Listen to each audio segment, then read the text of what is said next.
Hi guys, as you can see from the title of this video, I wanted to share a little bit about why I'm getting off of Instagram and kind of what led me here, what I've been going through. There's going to be a part 2 to this video, which is why I am phasing out / leaving / quitting the fitness and weight loss industry. So if you want to hear that story, check out the next video that will be coming very soon, where I'm going to just tell it all.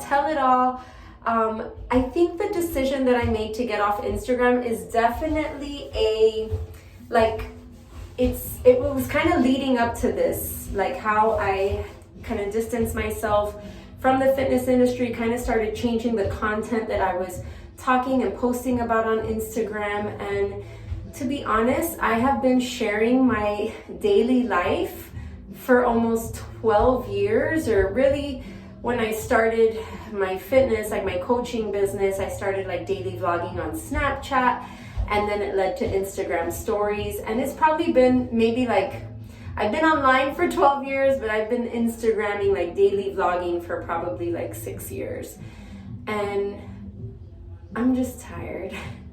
I'm tired of having to share like every aspect of my life.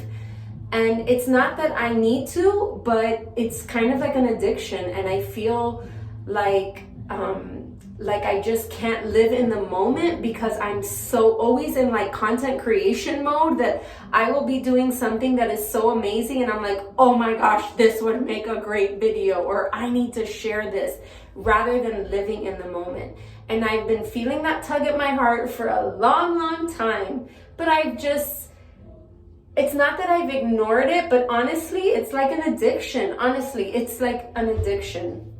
So earlier this year, I felt the tug to like kind of like do something about my dependency to like my phone, and always needing to go on Instagram and check. I call it the Bermuda Triangle. And if you're a creator, you know exactly what I'm talking about, where you post something and then you check the comments, the likes, the DMs, then you go back, you get off your app, then you go back, check it again, do it all over again. And I literally do that like all day long.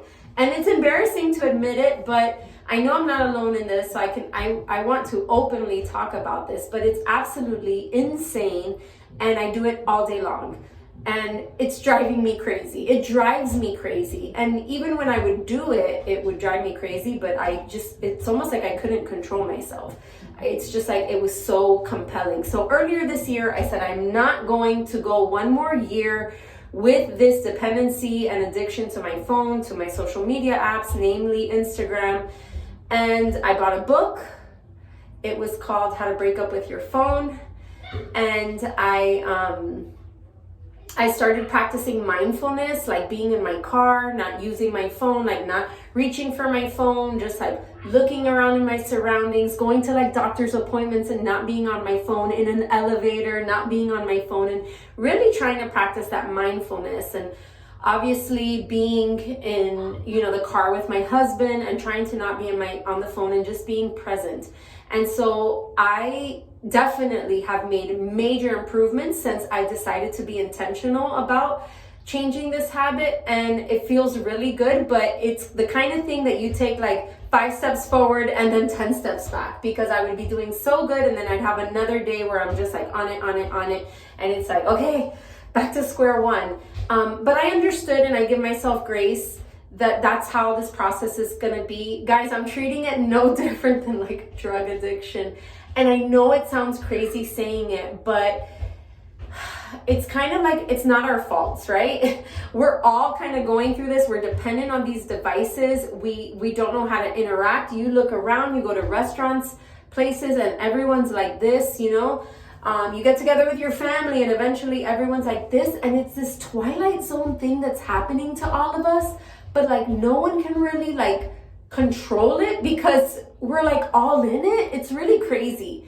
But just because the rest of the world is doing something doesn't mean that you have to. Like, I don't have control over the fact that the apps were designed to be addicting, but I do have control over my own life and how I want to live it, and who I want to show up and be for my family, for my husband.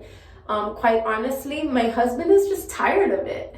And I understand it. Like, he's just like, do you have to share every little thing? And the thing is that he is the extreme opposite. So if I'm sharing everything, he shares nothing. So it's not like he understands. He sometimes shares, like, he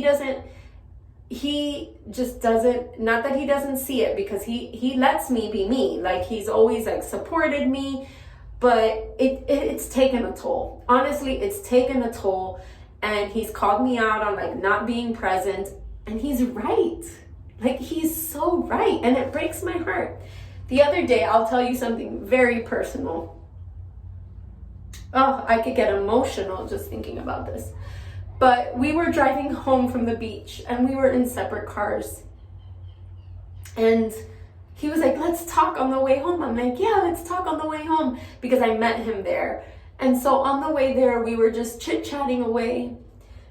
And guys, and my husband is like talking to me, and he's like, are you listening to me? And I'm like, yeah, I'm listening. But I wasn't. He's like, what are you doing? I'm like, well, I was checking messages on my Instagram. And he was just like, I'm just gonna listen to music, like, goodbye. And I felt horrible. Not because of that isolated situation, like, you know, he just called me out on it. It wasn't like a huge deal, but he was just like, goodbye. If you're not gonna listen to me, like, I'm gonna go listen to music then. But it was kind of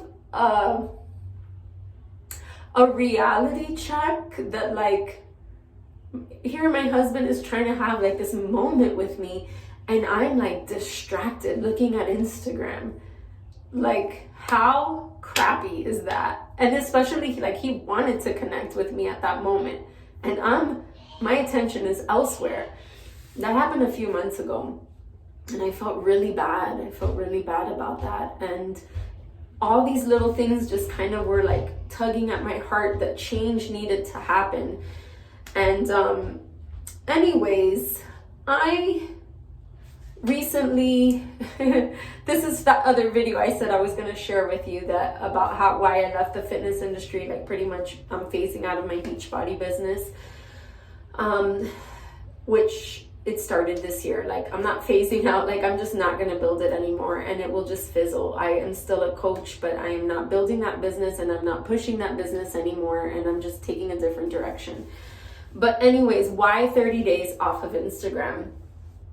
So I felt the tug on my heart ever since.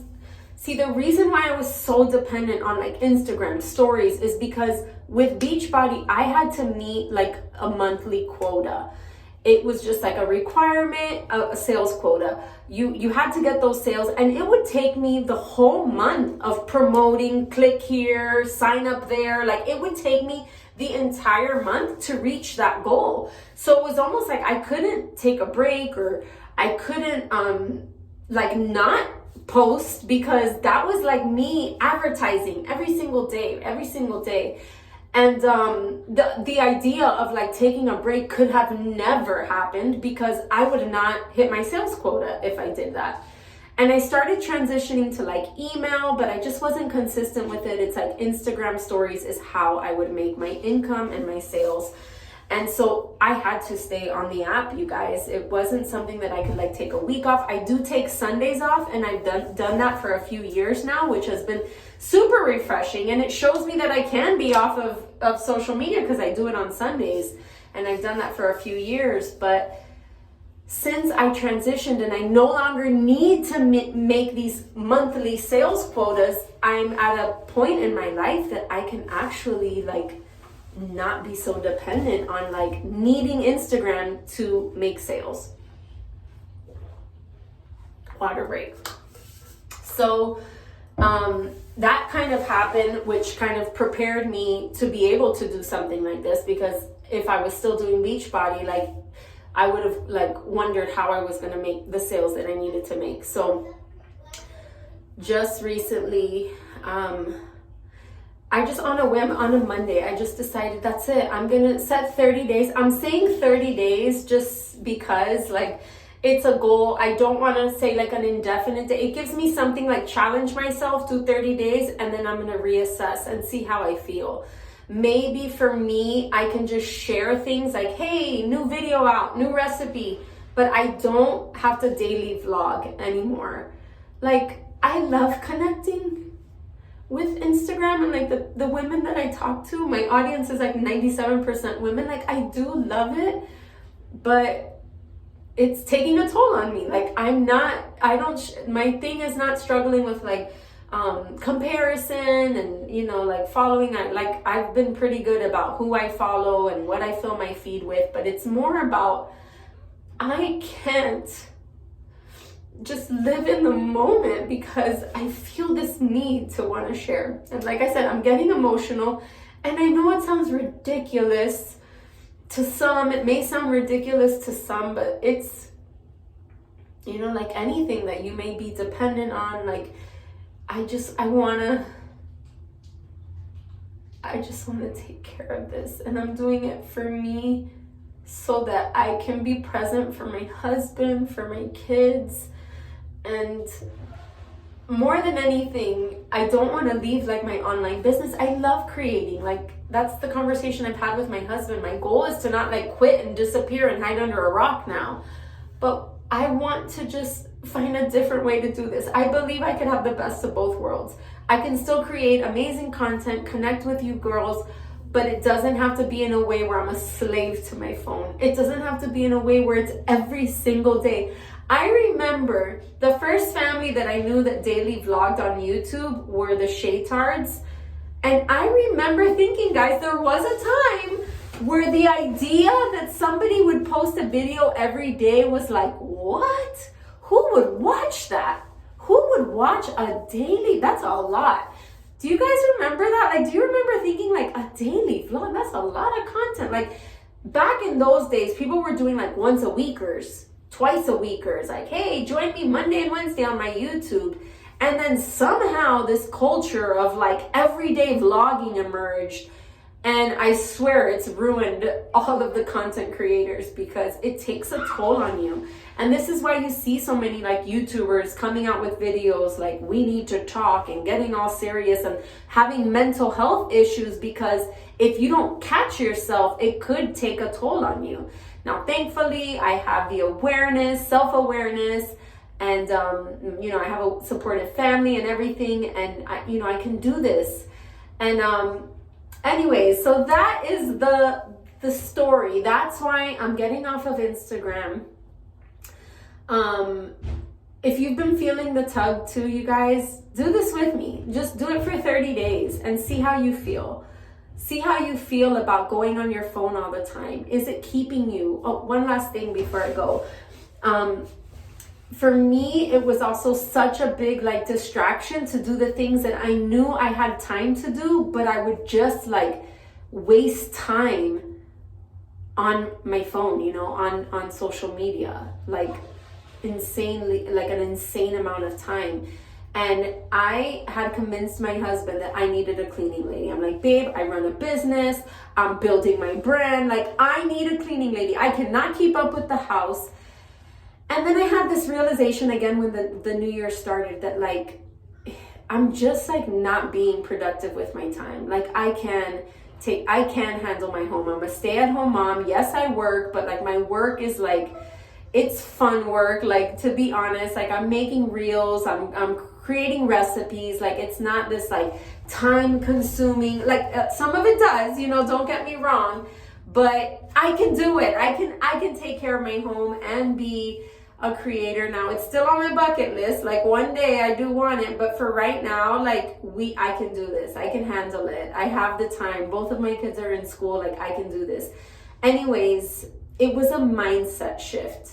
It was something that I just said, enough is enough. I do have the time, and I just changed my mindset at how I looked at it. And my house, since this year started, has been in order. My laundry's all caught up. I do a load a day, or I try to, like every other day. And I just have this new outlook on my house work and just keeping my house clean and organized for my family, and it just feels really good. So I know that I'm capable of change. I know that I'm capable of improving my life and getting rid of those things that no longer serve me. And this year I launched an 8-week group coaching program, Align and Shine. That's kind of like a new direction that I'm headed. I started women's retreats here in my backyard that I host, the Healing Oasis. I posted a short all about it, but I'm just going in this new direction of like self-awareness, mindset, positive mindset, and making changes through changing your outlook and just your mindset. And I feel so empowered in that. And I really believe that getting off Instagram is going to be part of just that, like healing and living up to my fullest potential, my highest self. And that's just what I want. So anyways, I would love to hear, just kind of like, I shared a lot, you guys, and I got personal with you, but I always have been personal. Like on YouTube, I shared my breastfeeding journey, and I shared how it felt to, I shared so much. But I know that my videos have helped so many people, and that makes me feel good. And I want to keep feeling good, but I just want to do it in a way where it doesn't come between my real life and being my best self. So anyways, I would love to hear from you in the comments. Let me know if you've been feeling this pull and if you want to do this with me. All right, guys, bye-bye.